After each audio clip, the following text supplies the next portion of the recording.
everyone, my name is Lety, and welcome to Lety Does Marvel's Death of X, where Lety, that's me, will try to summarize Marvel's Death of X so that maybe you can understand it better.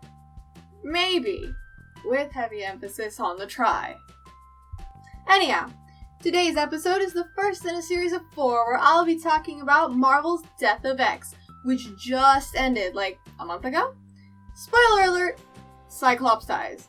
But we all knew that already. Since the beginning of Marvel's all-new, all-different Marvel Now line, crap, that's a mouthful, characters from all across the comic universe have been talking about how Cyclops has died, and how his final actions have soured the relations between mutant and inhuman communities.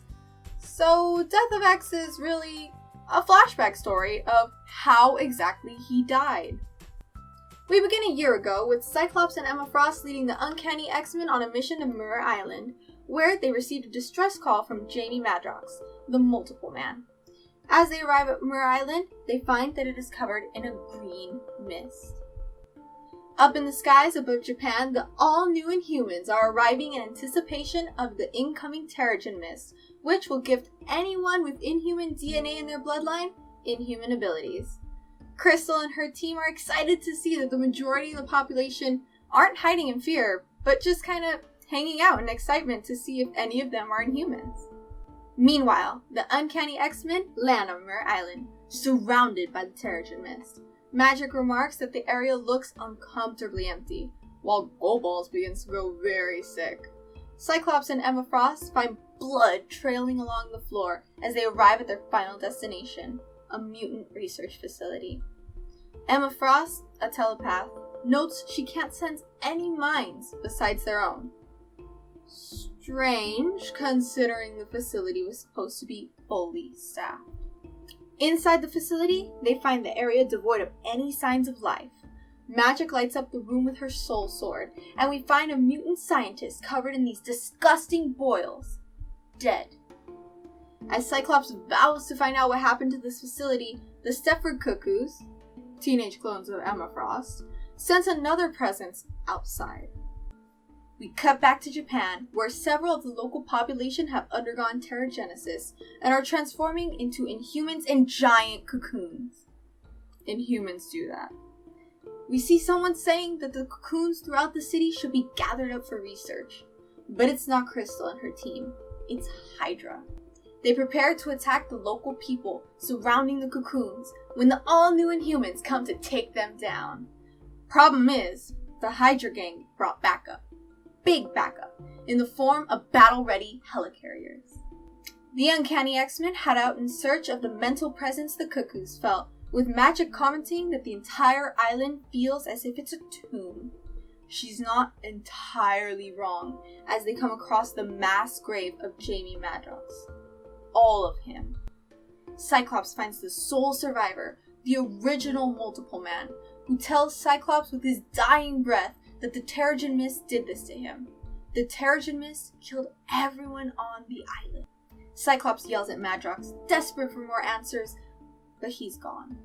The entire team is now on edge, with Emma Frost transforming into her diamond form in order to protect herself. Cyclops commands Magic to teleport everyone back to the ship, while he and Emma Frost head into the facility to recover any data the researchers could have had.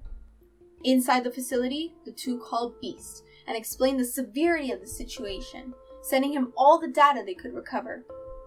Suddenly, Cyclops falls ill and faints. Meanwhile, an all-out battle has ensued between the all-new Inhumans and Hydra, who have the Inhumans backed into a losing situation. Just as Flint's shield is about to fall from Hydra's assault, a newly transformed Inhuman emerges from Terrigenesis, emitting an energy wave to everyone in the area. The Hydra attackers suddenly stopped their assault. They all fell asleep. Back on Mirror Island, Magic and Iceman teleport back to the facility to get Cyclops and Emma Frost. They find Emma standing outside, alone. They ask her where Scott is, and as she's about to say something, he emerges from the doorway. I'm okay. You don't look okay. Cyclops says he was just contacting Hank McCoy, who confirmed that the Terrigen Mist does in fact affect mutants to varying degrees, and it did kill everyone on the island. Magic asks if Scott is seriously blaming the Inhumans for this, to which he replies that as far as he's concerned, they're personally responsible for all these deaths. Crystal goes to greet Daisuke, the new Inhuman, and welcomes him to their family. She tells him that he'll never have to be alone again. Cyclops tells his team that with all things considered, the Inhumans and X-Men are now at war. Because if there's anything that they do, it's protect their own. And that's the end of the first issue of Death of X.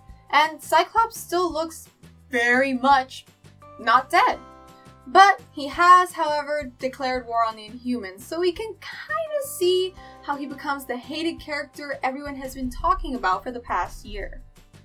In the next episode, we'll cover issue 2 and see the Inhuman royal family's reaction to the fact that the Terrigen Mist, which they are responsible for releasing into the atmosphere and have, no control over, kind of fucking kills mutants.